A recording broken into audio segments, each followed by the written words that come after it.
David Sanger. I talked in another program in this series with Christian Lifflander from NATO.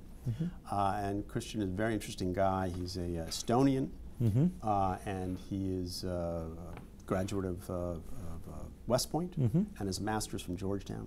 And we're sitting there, we're at the Hudson Institute, which of course was founded by Herman Kahn, great military or nuclear strategist. I had to go read all his books when I was an undergrad, Thinking about the unthinkable, And I asked him, I said, where is that debate happening right now? Because there was a period in the U.S., as you pointed out at the beginning of this interview, when we had sort of this rich debate going on, and it took some time, I understand. But everything, the other thing is cyber sort of accelerates everything. I mean, I don't think we have 10 or 12 years to think about how this. I'm not even sure we have a year. So why is this debate happening and we just don't hear about it, or is it not happening? And if it's not happening, why? Well, certainly the public debate isn't happening. There's, I go to a lot of academic conferences where it's debated. There's a lot of discussion of it within, behind the wall of classification in the U.S. military. But that's not necessarily where you want this debate to happen, because that means that the people doing the debating are the people who are invested in the successes of these systems. They've devoted their lives to developing these weapons. They want to make the broadest use of them. So why isn't this debate happening? The main reason is that cyber is one of the first weapons that was fully developed by the intelligence community. And you may have noticed the intelligence community is pretty secretive generally. And there is this sort of reflexive view that if you debate anything about cyber in public, you are revealing key capabilities to your adversaries. Right. Okay.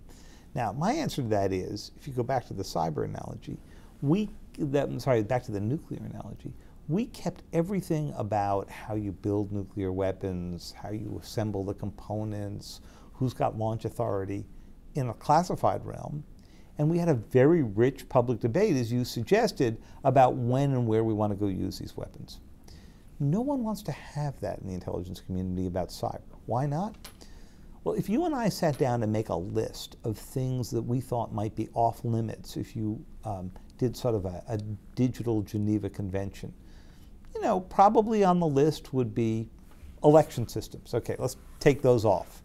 Hospitals. And the electrical grid that feeds into the hospitals. And then the question is, does that mean you have to take off all electrical grids in total, right?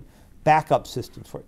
Communication systems for emergency workers. And we could, with a beer or two, we could probably put together a list of 10 or 12 that we could come to agreement on. Now let's say you took that list and you brought it over to the NSA or the CIA or others. What would they say? Well, election systems. I can understand after what the Russians did, why I wouldn't undo this, but remember, we did stuff in Italy in the 40s, in Latin America in the 50s and 60s, we ran a coup in Iran. Do we really want to take that one off the table? Electrical grid. Yeah, I can understand why you don't want to hit hospitals, but if we're really going to make a country surrender before we have to make use of real force, there's no better way to get their attention than to turn out the lights and everything around it. Do we really want to take that off the table? So there would be a big debate that I suspect there are many in the U.S. government who would rather not have in public. There's more information about cybersecurity, including how U.S. military strategy is evolving, on our website. Just go to realcleardefense.com and you'll get a prompt to go to our cybersecurity homepage.